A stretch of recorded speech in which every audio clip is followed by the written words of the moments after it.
Bom dia, irmãos, graça e paz. Sejam muito bem-vindos à nossa sala de adultos. Nós somos a primeira Igreja Evangélica Batista em Araraquara. Estamos estudando o livro de Gênesis. Hoje nós vamos estudar o capítulo 37 e 38 desse livro. Antes de entrar na nossa aula, eu gostaria de dar dois avisos breves para os nossos alunos.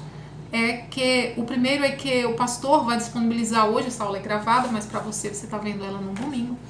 Então o pastor vai disponibilizar hoje, domingo, à tarde, a leitura proposta que vem aqui, não é? A leitura diária proposta que vem da nossa lição, para que você possa acompanhar as nossas aulas com mais clareza, não é? Com mais conhecimento. Como também eu vou escanear a nossa revista e vou disponibilizar para ele, para que ele possa colocar no grupo da igreja. Caso você não faça parte do nosso grupo, entre em contato com algum dos irmãos que você conhece, que tenho certeza que teremos como colocá-lo lá, né, sem nenhuma dificuldade. Outro aviso é que, como sabemos, o pastor estipulou um valor, não é, de missões mundiais, e a irmã Jéssica Lombardi, ela dividiu esse valor entre as salas de EBD. Então eu quero conscientizar você, não é, chamar a sua atenção para essa necessidade, já que sabemos que o mundo tem enfrentado situação econômica grave, não é? Então, certamente que as contribuições de missões caíram. Então, é um momento para que nós possamos, nós que temos a condição, possamos contribuir de uma forma mais consciente, não é? Sabendo que tem pessoas que estão necessitando da nossa ajuda nesse momento, não só da nossa oração, como também da nossa contribuição. Então, caso quando você for passar para a irmã Lisete essa oferta, que você estipule a sala, não é? Que você faz parte, a sala de adultos, ou se você for de outra sala e estiver nos escutando, da sala que você faz parte aqui na Pieba. E caso você não seja evangélico e esteja escutando essa aula, não é? Não pensa que até na EBD se pede dinheiro, não é dessa forma. A nossa igreja é uma igreja muito séria, não só na palavra de Deus, como também com relação às finanças, não é? Os membros da igreja têm acesso a toda a entrada da igreja, a toda a saída da igreja. Então nós temos isso de uma forma muito clara entre nós. Se você não conhece a nossa igreja, sugiro, não é, que você nos conheça. Melhor, teremos o prazer de nos apresentar e apresentar Jesus Cristo para você. Agora vamos dar início à nossa aula, nesse momento com uma oração.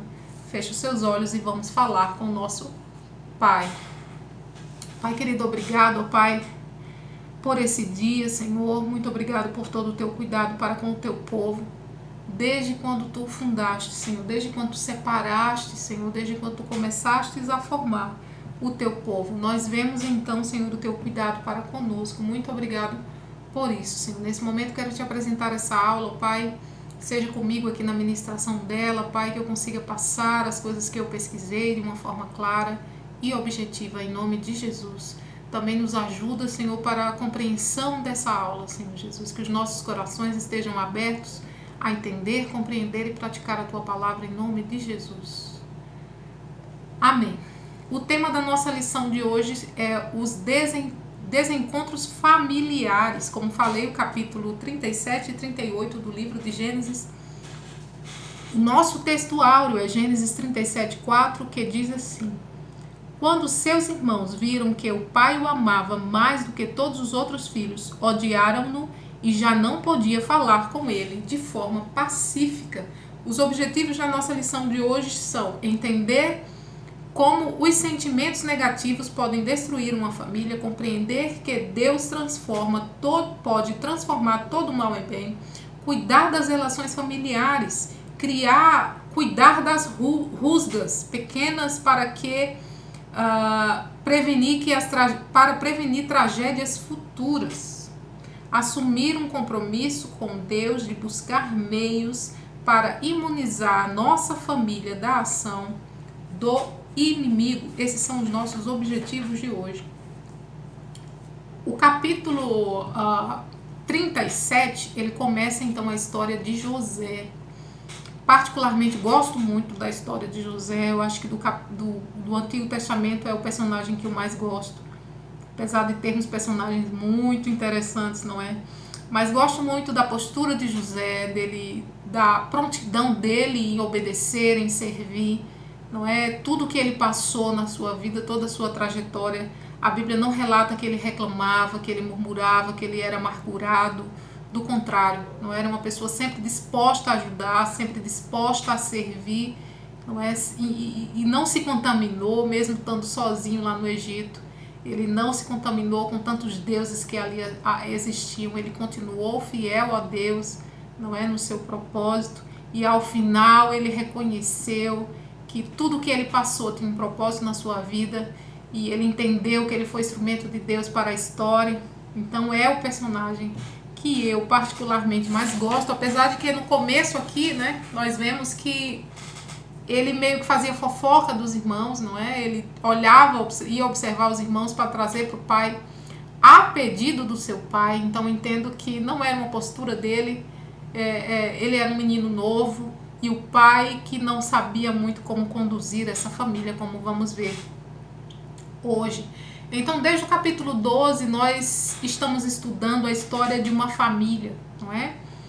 E Deus começa então a formar o seu povo a partir de Abraão. Deus chama Abraão, diz que vai fazer dele uma grande nação.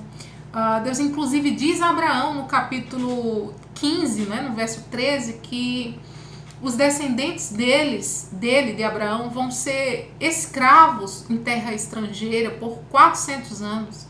Então, assim, já havia o conhecimento, não é, que esse povo seria escravo em terra estrangeira. E essa história começa, essa promessa começa a se cumprir agora, não é, com José. Então é uma história triste, é uma história que nos traz um pouco até de revolta, não é?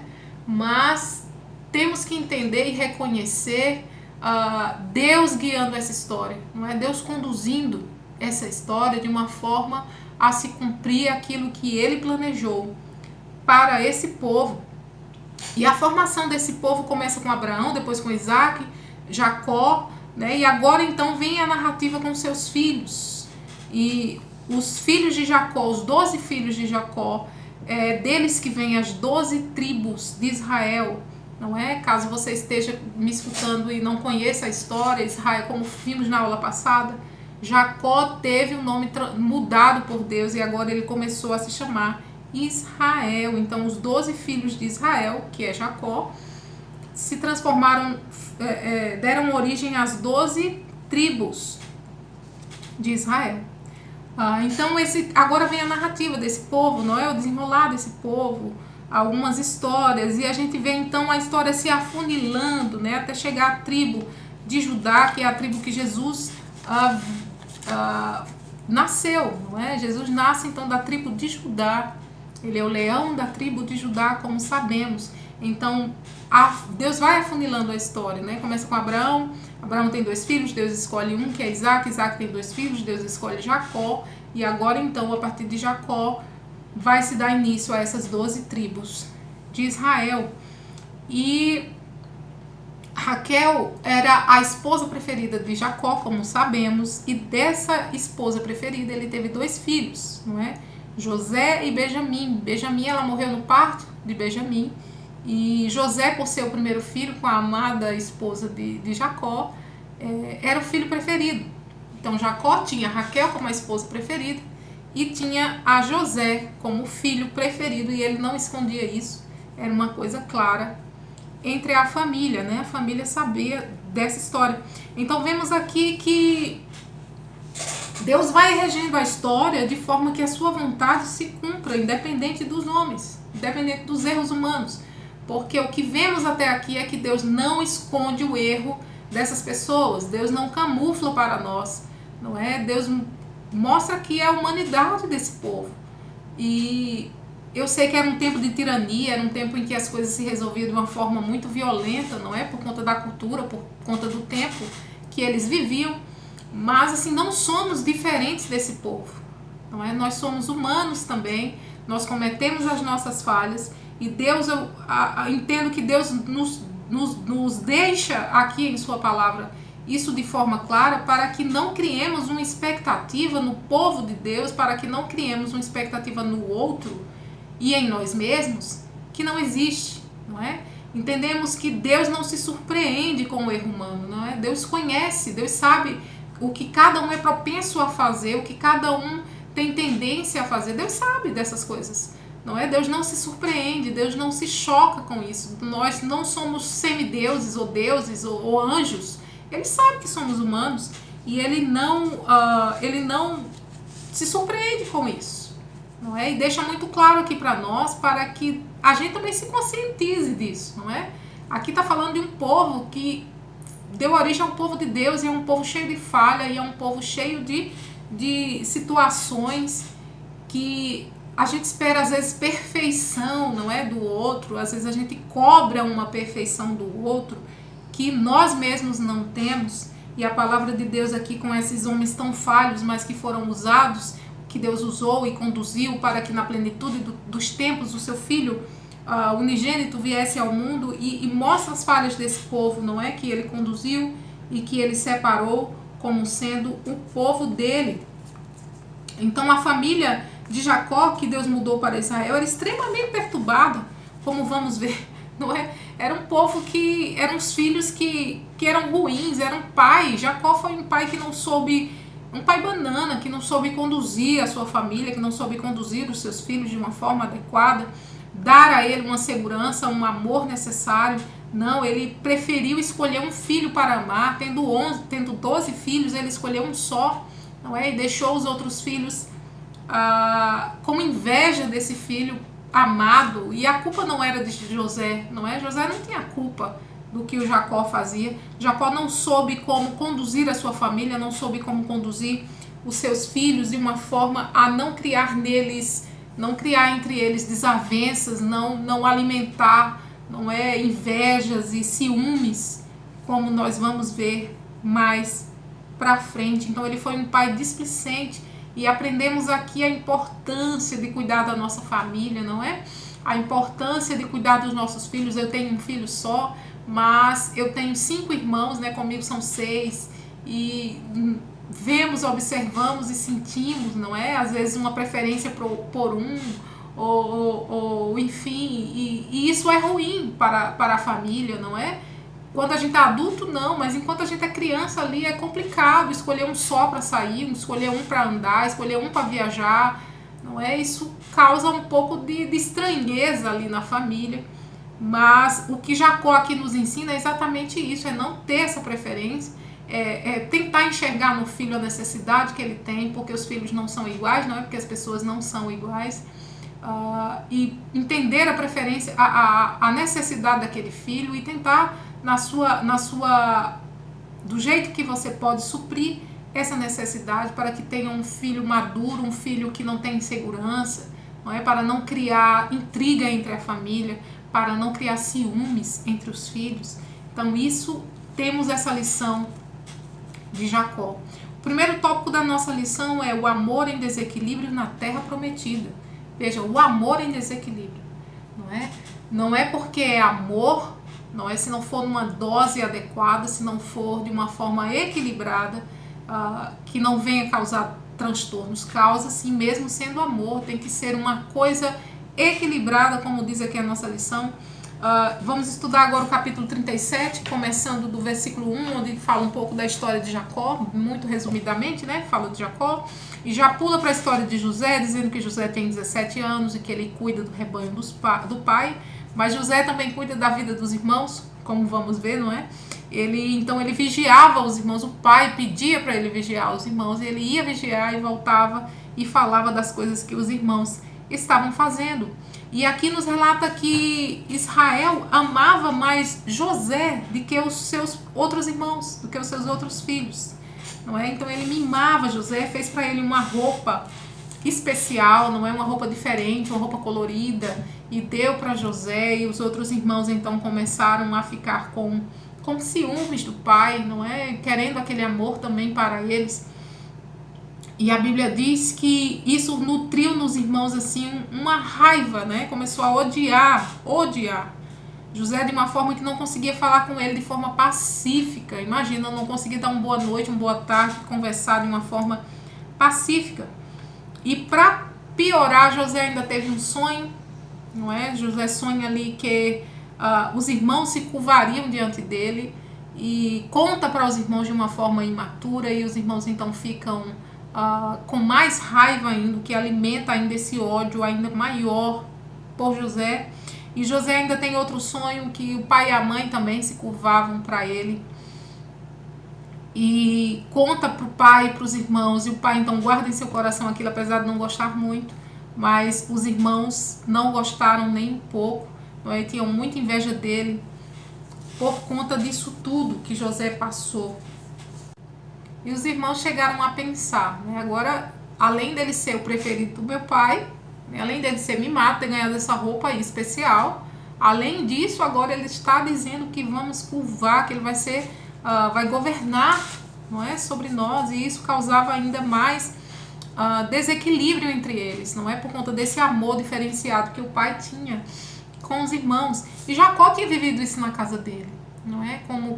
Como já estudamos, Isaac preferia Esaú, não é? E Jacó era o preferido da mãe. Então Jacó sabia exatamente o que era não ser o amado por seu pai, e mesmo assim ele fez isso com os seus filhos. Ele sabia qual a dor que isso gerava no coração dos filhos, não é? E ele também amava mais Raquel, e das suas mulheres ele preferia mais a Raquel do que as suas outras mulheres. Ele tinha, né, mais de uma mulher e tinha ainda concubinas, e ele preferia Raquel e dizia abertamente. Então todos eles sabiam, a família inteira sabia que ele preferia Raquel, a família inteira sabia que ele preferia José, e esse era o jeito de Jacó, não é? Então os filhos pensaram como prejudicar José, não é? Como que eles iam prejudicar, já que começaram a tramar coisas contra José. E a Bíblia fala que Jacó chamou, né, José, e disse: vai procurar os seus irmãos, eles estão com os rebanhos lá numa terra distante. José foi, né, num deserto atrás dos seus irmãos, chegou a se perder, era um menino, né, e providencialmente Deus faz com que apareça um rapaz que tinha ouvido, não é, dos irmãos dele para onde ia. Então esse rapaz diz para onde eles foram, José vai atrás deles, e quando eles veem José vindo, né, porque era deserto, eles veem José vindo de longe e já começa a tramar, matar José, por inveja, por ódio. E como vemos aqui no capítulo 4, que eles não conseguiam nem falar de forma pacífica com José, de tanta raiva que eles tinham de José, não é? E o nosso segundo tópico aqui fala raízes de amargura nos campos da promessa. Então vemos aqui que começou a brotar uma raiz de amargura, não é, dos irmãos, um ódio nutrido e alimentado por esse amor que o pai tinha por José e não por eles. Então eles culpavam a José por isso. E eles vendo então que José vinha, pensaram como matar José, como eu vinha falando, não é? E como eles estavam lá apacentando o pai, o rebanho do pai, José chega até lá, eles então tramam como tirar a vida de José. O Rubens diz: não vamos matar José, não, vamos jogar ele no poço. Olha, vamos jogar ele no poço. Mas a ideia de Rubens era depois voltar lá, tirar José e levar para o seu pai, não é? Mas daí os irmãos colocam ele lá, Rubens sai um pouco, a Bíblia não fala para onde Rubens vai. Os irmãos começam a comer certamente a comida que José tinha trazido para eles, e eles começam então a comer a comida, e providencialmente de novo passa uma caravana, e eles têm a ideia de vender José por 20 moedas de prata, e eles vendem José para os ismaelitas. E vemos então nisso a providência de Deus, não é? Porque se José tivesse ficado no poço, morreria no poço, e a promessa de Deus não se cumpriria, não é? O plano de Deus, o propósito de Deus não se cumpriria para esse povo, o povo de Israel, que era de ir e ficar escravo no Egito 400 anos. E se Rubem tivesse conseguido voltar para tirar José do poço e levado para o pai, isso também não se cumpriria, nem o sonho que José teve. Então, providencialmente, Deus faz aparecer essa caravana, e eles vendem o irmão, não é, para essa caravana, e José, um menino, é levado para o Egito como escravo, e lá ele é vendido pelos seus próprios irmãos. Então precisamos lembrar aqui mais uma vez da promessa que Deus fez, não é, a Abraão, lá no capítulo 15, dizendo a ele que esse povo passaria 400 anos. Vamos ler essa passagem? Gênesis 15, 13, que diz assim, Gênesis 15, 13. Então o Senhor lhe disse: fique sabendo com certeza que a sua posteridade será peregrina em terra alheia, será reduzida à escravidão e será afligida durante 400 anos. Então Deus já falou isso para Abraão, Deus já tinha esse plano bem traçado, não é? E aqui nós vemos o cumprimento disso aí que Deus tinha planejado. E isso vai se cumprir por conta de José, disso tudo que aconteceu na vida de José. Aqui essa parte da história ela começa a se cumprir, não é? Nós vemos então o cumprimento disso que Deus falou a Abraão. Deus tinha um plano traçado já, capaz que José nem lembrasse ou talvez ele nem soubesse desse plano, não é? Capaz que ele tivesse ali amedrontadíssimo, era um menino sendo vendido, não é? Sendo tirado do seu pai, um pai que amava, que protegia, era, como diz na minha terra, um menininho de papai, e agora estava sendo vendido como escravo, não é? Estava sendo levado para servir a outro povo como um escravo, vendido pelos seus próprios irmãos. Isso deve ter causado nele, e causou, não é? Uma dor muito grande, mas aqui a gente não vê José reclamar, não é? Como que José aceitasse aquilo que estava sendo proposto para ele. Certamente que ele estava apavorado por ser um menino, não é? E por ter sido criado com tanta proteção, e agora ele está ali, não é? Mas ele lembrava, ele sabia dos sonhos que ele tinha tido, ele sabia que Deus que tinha dado aqueles sonhos para ele, e ele sabia então o que aqueles sonhos significavam, porque José tinha o dom de interpretar sonhos. Então ele sabia, apesar de estar apavorado, ele sabia que Deus tinha um plano traçado para a vida dele, e ele confiava em Deus, não é? E Deus sabia exatamente o que estava fazendo. Não foi um acidente, não foi apenas a maldade dos irmãos, mas Deus tinha um propósito nisso tudo, e Deus sabia o porquê daquilo tudo que estava acontecendo. Deus tinha um plano traçado para aquilo. E fazendo analogia para as nossas vidas, não é? Às vezes a gente está passando por situações difíceis como essa que estamos passando agora, mas nós precisamos lembrar, não é? Que Deus tem um plano, Deus tem um propósito para todas as coisas, como diz em Romanos 8, 28, não é? Todas as coisas contribuem para o bem daqueles que amam a Deus, são todas as coisas, é a soma de todas elas, não é a coisa boa, é a coisa ruim, é a coisa mais ou menos, são todas as coisas. Deus tem um propósito traçado nisso, né? Se a gente pensar nisso, por exemplo, em uma comida, digamos um bolo, a gente gosta de um bolo específico, e um bolo de chocolate, por exemplo, a gente gosta de um bolo de chocolate. O bolo, quando está pronto, é maravilhoso, a gente sabe, não é? Que se delicia naquilo.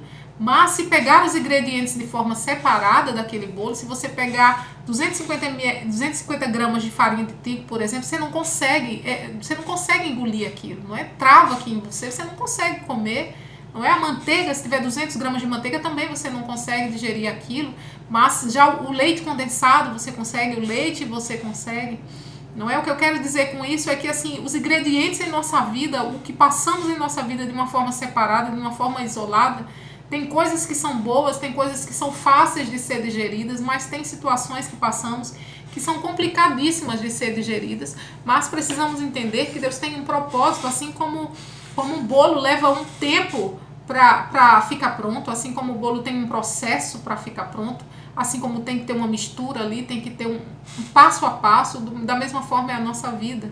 Não é? Deus usa situações boas, Deus usa situações ruins, e a soma de todas essas coisas, não é? Com o tempo de preparo que é necessário para tudo isso acontecer. Deus tem esse propósito, Deus tem esse plano, e são todas as coisas juntas que cooperam para o nosso bem. Assim como foi na vida de José. José era um menino imaturo, não é? Era um menino que tinha um dom de sonhos, era um menino que Deus tinha planos extraordinários para a vida dele, mas era um menino que escutava as histórias dos outros e trazia para o pai, mostrando uma imaturidade, não é? Em José, em saber que os irmãos, ele sabia, né? Ele sentia que os irmãos não gostavam dele, mesmo assim ele vai contar um sonho que ele teve de uma forma imatura, não é? Aumentando ainda mais o ódio desses irmãos para com ele. Mas, assim, podemos ver na vida de José esse trabalhar, não é? Essas partes ruins junto com as partes boas que mais para frente vamos estudar, isso tudo acarretou num propósito e ao final José reconhece, não é, o propósito de Deus na vida dele, e ao final José diz certamente que Deus transformou o mal em bem. Então Deus rege todas as coisas na história, todas as coisas boas, as coisas ruins, e todo o propósito que ele tem nas nossas vidas ele cumpre, não é? Ele tem esse plano traçado e ele realiza esse plano em nossas vidas. Os irmãos de José, então, pegaram a túnica, né? Voltando para a história de José, os irmãos dele pegaram a túnica dele antes de jogar no poço, antes de jogar José no poço. Pegaram essa túnica, depois que venderam José, mataram um animal, molharam essa túnica de sangue, né? Entregaram para o pai, e entregaram como se não soubesse que túnica era aquela, de quem era aquela túnica. E a Bíblia diz que eles entregam para o pai e perguntam, não é? Você reconhece a túnica? Será que é de José? E aí Jacó olha para aquilo ali e fica desesperado, não é? Pensando que as feras do campo devoraram e mataram o seu filho preferido e que ele vai chorar para sempre, como ele diz, né? Até morrer ele vai chorar. E vemos aqui outra coisa, que é que os outros filhos, né? Ele tinha 12 filhos. Na cabeça dele, José tinha morrido, então sobraram 11 filhos.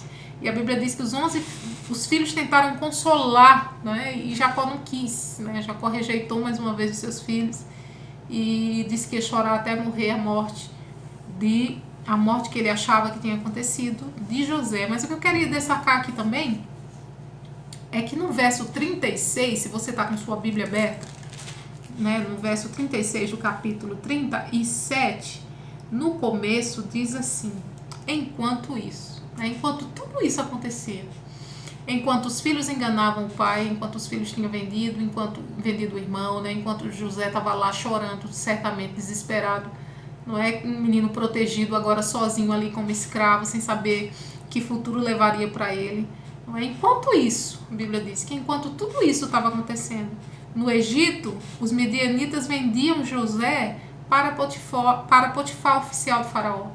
Então veja, enquanto tudo isso estava acontecendo, não é? Enquanto todas essas incertezas estavam acontecendo, Deus estava regendo a história e Deus estava levando José para onde ele queria que José estivesse, que era a casa de Potifar, não é?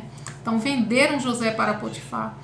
Então observamos aqui Deus regendo a história mais uma vez, Deus conduzindo tudo para que o sonho de José, o sonho que José tinha tido, se realizasse, para que o que ele falou para Abraão de levar esse povo para o Egito também se realizasse. Então Deus está no controle de tudo. Essa situação que estamos passando agora, uma situação tão difícil, de tantas incertezas, né? Não é? Mas precisamos crer, precisamos entender que Deus tem os seus propósitos e que eles se cumprem. E por vezes não entendemos, não é? Quando observamos só uma parte, não entendemos o propósito de Deus. Certamente quando José estava nesse processo, ele ainda não compreendia, não é, tudo que Deus ia fazer e realizar através dele. Então Deus queria levar ele para lá, Deus queria levar esse povo para o Egito e usou José como instrumento para isso, não é? E começou então aqui, em meio a essa amargura toda, esse povo, não é? Esse povo triste, esse povo amargurado, esse povo que tramava uns com os outros, e foi esse povo da promessa. Foi esse povo aqui que Deus escolheu como povo dele. Não é? Lendo isso aqui, a gente pode ver que apesar de tudo isso que esse povo passava, que esse povo fazia, é o povo que Deus escolheu, não é? Precisamos entender que Deus não nos engana com relação a essas coisas, não é? Porque trago isso com relação agora nós como povo de Deus, não é? Quantas pessoas não deixam, quantas pessoas não se afastam, quantas pessoas não decidem ser crente em casa, sozinho, não é? Tem crescido esse número de pessoas assim, porque se decepcionou com alguém da igreja. Eu não estou dizendo que é fácil as coisas que se passam na igreja, não é? Se você tem tempo aí de caminhada, você sabe que tem situações que a gente vive na igreja, que a gente só vive na igreja, que não tem outro lugar que a gente conviva, que passe por algumas situações assim. Mas essa história está aqui para mostrar que Deus não nos esconde, não é? Não somos enganados. Deus mostra pra gente, não é? Como que são as pessoas. E esse povo aqui era tirano, esse povo aqui era cruel, esse povo aqui era violento, porque era da época, porque era da região deles, né? Da cultura deles. Mas nós também temos as nossas dificuldades, nós também temos as nossas mazelas, nós também erramos, não é? E por vezes a gente cobra uma perfeição de alguém. Quem que forma a igreja? A igreja somos nós. E nós não somos perfeitos, então não tem como cobrar uma perfeição da igreja se são pessoas imperfeitas que estão ali, apesar de serem transformadas pelo Espírito Santo de Deus, apesar de sempre buscar evolução, né, no cristã, na palavra e no caráter. Mas temos falhas, não é? Temos falhas que mesmo que a gente não tente, às vezes a gente erra, porque a gente é humano, não é? Nós somos falhos, nós somos pecadores, então não podemos estar enganados ali, né? Na igreja temos que entender que é feita por pessoas e que pessoas erram.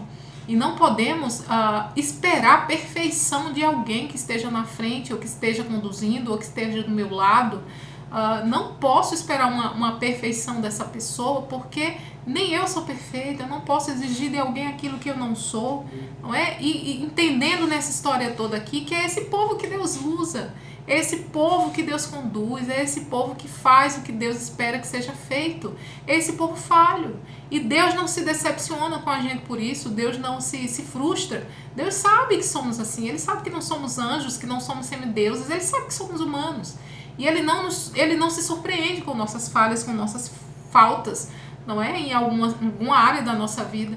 Então, caso você esteja ouvindo isso e você decidiu ficar em sua casa, não é? Entenda que você também não é perfeito, sabe? Porque por vezes você pode ter feito alguma coisa com alguém também, sabe? Então temos que entender que não somos melhor do que esse povo. Dizer, não vou me contaminar, não vou mais me misturar com esse povo. Não somos melhores, não é? Então vou ficar em casa porque eu sou melhor, não quero me misturar com esse povo imperfeito. Não, somos todos imperfeitos. E Deus nos escolheu assim, imperfeitos como somos, para fazer a sua obra. O que precisamos é estar disponíveis, não é? Não vem de mim o que é feito, mas vem de Deus. Então Deus usa as pessoas imperfeitas, como eu e como você. Então não podemos esperar a perfeição de um povo que é imperfeito, inclusive nós somos, não é? Então você está me ouvindo, você sabe que nem sempre você erra, não é? Não somos perfeitos, como disse. Precisamos viver sabendo disso, entender isso. Não é como Paulo mesmo diz, que aquilo que a gente quer fazer, aquilo que ele queria fazer, ele não fazia. E o mal que ele não queria, esse era o que ele fazia. Por quê? Porque ele era humano igual a gente, não é? Então somos da mesma forma, e Deus sabe que somos humanos, e Ele não se surpreende com isso. Então precisamos sim estarmos disponíveis, não é? Nos colocarmos à disposição de Deus para fazer o que precisa ser feito, porque como povo dele somos corpo, e como corpo cada um tem uma função. Então não deixe que fique pesado para o seu irmão, não decida parar e observar e por vezes criticar.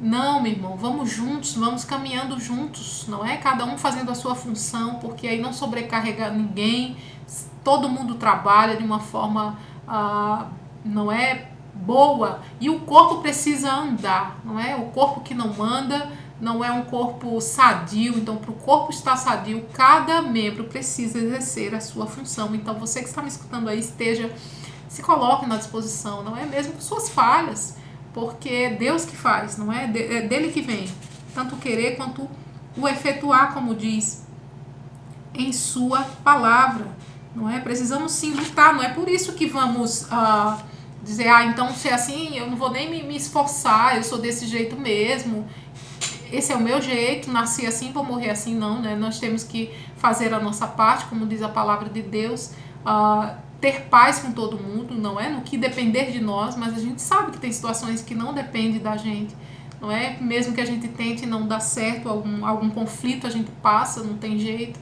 E entender que aquela pessoa é falha, igual a gente, porque também não somos perfeitos, não é? E o propósito que Deus tem para a igreja e o propósito que Deus tem para o seu povo vai se realizar, meu irmão. Então esteja à disposição, não é? Assim como José esteja à disposição, porque Deus sabe o que ele está fazendo, Deus é perfeito em seus propósitos. E você se colocando à sua disposição, fazendo, exercendo a sua função no corpo de Cristo, o corpo vai andar de uma forma saudável, vai funcionar de uma forma saudável, não é? E vai caminhar e crescer, tudo para a glória de Deus, para o crescimento do seu reino. Então, vemos aqui que José, como falei, ele não fica reclamando, não é? Ele não reclama, ele não murmura, parece que ele aceita, né? Como que ele aceitasse aquilo que está conduzindo, aquilo que está acontecendo em sua vida. Mais para frente vamos ver, não é? Que quando ele reencontra seus irmãos, bem mais para frente ele chora, assim, ele precisa sair para chorar de uma forma copiosa, como a Bíblia fala, por algumas vezes, porque não foi uma história fácil, né? O que o José passou foi muito difícil, e ele foi vendido, não é? Ele foi como escravo, e pessoas que prometeram ajudá-lo não ajudou, não é? Foi enganado, mentiram para ele, não é? Calúnia, tudo isso a gente sabe, vamos estudar mais para frente, mas no final a gente vê que José disse, não é? Que aquilo tudo que Deus tinha feito, que tinha acontecido na vida dele, Deus tinha transformado todo aquele mal em bem, e é isso que Deus pode fazer na nossa vida, não é? Mesmo a gente sendo mal como a gente é por natureza, não é? Por conta do pecado, por conta do que aconteceu, mas Deus transforma isso de uma forma a ser usado para o crescimento do seu reino, transforma essa situação que a gente está passando, a gente vai entender mais para frente e saber que Deus tem os seus propósitos. Então essa história aqui nos ensina isso, não é? Nos ensina que mesmo no campo da promessa, né, mesmo entre o povo de Deus escolhido, há dificuldade de relacionamento, somos humanos, somos falhos, mas Deus nos escolheu por graça, por misericórdia e por amor, não é por nós mesmos, não é por Ele.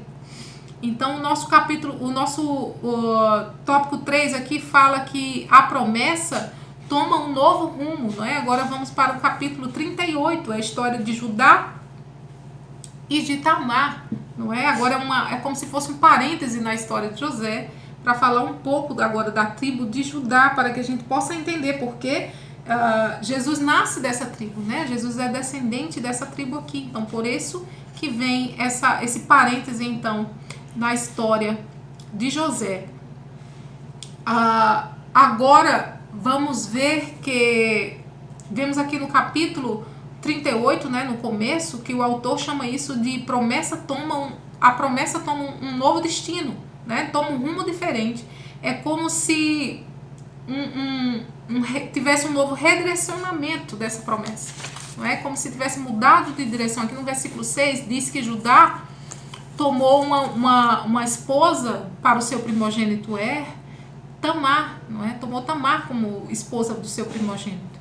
E como era mal aos olhos do Senhor, né? Era uma pessoa do coração ruim, então Deus fez com que ele morresse. Tamar ficou viúva. E como era da época aqui, né? Tinha o levirato. Levirato era assim, quando um casal casado ficava viúva e não tinha filhos, então o irmão, né, que seria o cunhado dela, precisava casar com ela para que tivesse filhos e os filhos seriam descendentes do irmão, não é? Então Judá pegou o seu outro filho Onã e colocou ele, né, para cumprir a obrigação de cunhado. Então ele casou com Tamar para gerar descendência para que tinha morrido. Só que ele também não foi bom aos olhos do Senhor, não é?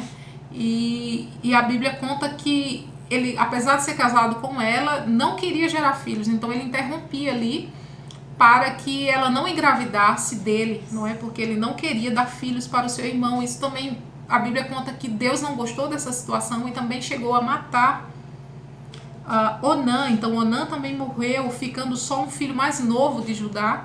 E Judá falou para ela que a Tamar disse, vai para casa do seu pai e fica lá por um tempo, quando meu filho tiver na idade, você casa com ele, né? Na época, viúva não valia muita coisa, e Tamar na casa do pai, quando o pai dela falecesse, ela ia ficar desprovida, não é? Muitas mulheres viravam prostitutas, porque não tinha como se sustentar nessa época.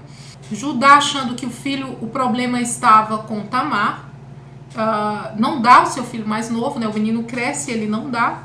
E Tamar sabendo disso, não é? Sabia que Judá ia passar na cidade que ela morava.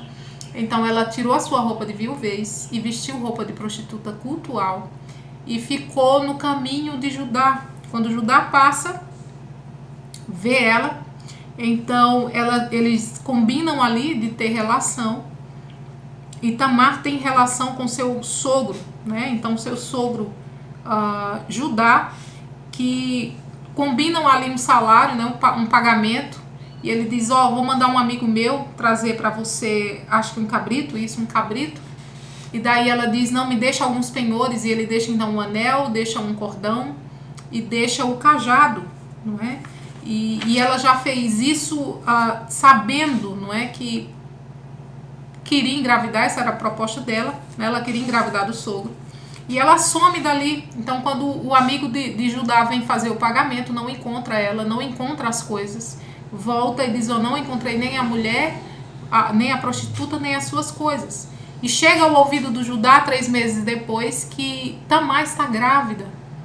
E Judá fica muito bravo, diz que vai matar ela, não é? Chama ela, manda trazer ela. Quando ela vem, ela diz, o pai do meu filho é o dono dessas coisas. Quando Judá olha, reconhece que as coisas são dele. E então ele lembra, né, do que ele fez. Mas ele não casa com Tamar, né? Ele não tem mais relação com Tamar, mas Tamar tem gêmeos. Não chega a falecer, mas tem gêmeos. Então por isso o autor chama aqui que a promessa toma um novo rumo. Não é? Porque apesar de Judá não ter cumprido a promessa de dar o filho mais novo, Tamar bolou um plano ali para ter descendência. E apesar dessa confusão toda, não é, aos nossos olhos aqui, apesar desse plano nos gerar espanto, foi dessa descendência que Jesus veio.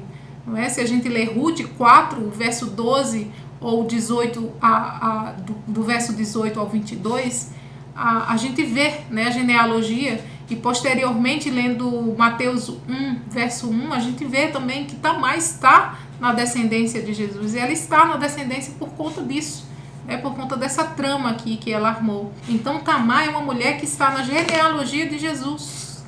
Não é? Mesmo essa história toda, a gente vê Deus conduzindo isso. Não é? Mesmo para nós causando estranheza, causando, não é? A gente olha assim como se a gente fosse melhor, né? Como se a gente não fizesse, não fosse capaz de fazer coisas desse tipo.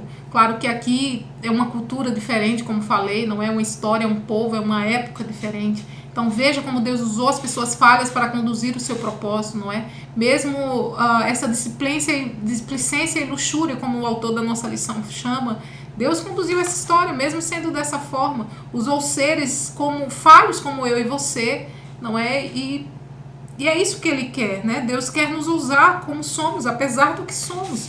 Porque Deus é Deus, não é? Que na aplicação da nossa lição, aplicações para a vida, nos lembra que Deus nos faz sábios o suficientes para entender corretamente essas diferentes necessidades no trato da nossa família. Então precisamos entender como tratar os nossos filhos, como tratar os nossos familiares, de maneira a não causar conflito entre eles, não é? O segundo ponto aqui fala da importância ainda das relações, estarmos atentos às nossas relações familiares, às nossas relações como igreja, não é? Como é bom e agradável que os irmãos vivam em união, como diz Salmos 133, 1, não é? Então mesmo vale para a igreja também, não é? Porque somos falhos, não podemos cobrar uma perfeição de alguém que nós não temos, da mesma forma que não podemos ser os causadores desses conflitos, não é? Precisamos viver em paz com todo mundo no que depender de nós. O terceiro ponto aqui e último fala que, por mais absurda que nos pareçam as histórias, como a história de Judá, não é? Qualquer um de nós estamos sujeitos a semelhantes tragédias, não é? Sempre que deixamos de andar em fé, permitimos que sejam outros valores que nos guiem, não é? Corremos o risco de saltar para bem distante do caminho da graça. Graças a Deus que, em meio à sua misericórdia, Ele vem ao nosso encontro e nos restaura. Então essa lição de hoje nos mostra mais uma vez, não é? Um povo tão cheio de falha, mas é esse povo que Deus escolheu não é? Então, que precisamos entender, no que depender de nós, ter paz com todos, não causar intrigas, não é? Não causar divisões, não ter predileções em nossa casa, em nossa família e na igreja da mesma forma, como família de Cristo, como corpo de Cristo. Entendemos também que, falhos como somos, precisamos estar à disposição para sermos usados por Deus, não é? E não ser peso para a igreja, entender que cada um tem a sua função, entender que cada um tem um propósito de existir e que nos coloquemos à disposição para que juntos façamos o corpo de Cristo andar, porque um corpo saudável anda de forma saudável. Então vamos orar nesse momento, encerrando a nossa aula. Pai querido e amado, obrigado, Senhor, por essa aula. Obrigado, Senhor, porque Tu não escondes, Senhor, as falhas do Teu povo. Obrigado, Senhor, porque apesar de sermos imperfeitos como somos, o Senhor nos ama, o Senhor tem misericórdia de nós, o Senhor nos usa para o crescimento do Teu reino. Muito obrigado por isso, Senhor. Nos ajuda enquanto igreja, Senhor, a viver de forma harmônica, ó Pai, ajudando uns aos outros. Nos ajuda enquanto corpo de Cristo a exercermos a nossa função, cada um na sua função de forma adequada. Nos ajuda enquanto família a podermos ajudar no que preciso, Senhor, e na condução da nossa casa, na condução do nosso lar de maneira efetiva, ó Pai, não tendo predileções, mas tentando atender às necessidades de cada um dos nossos filhos. Em nome de Jesus, nos dê um domingo abençoado. Em nome de Jesus, amém. Bom domingo, bom almoço, Deus abençoe. Até domingo que vem.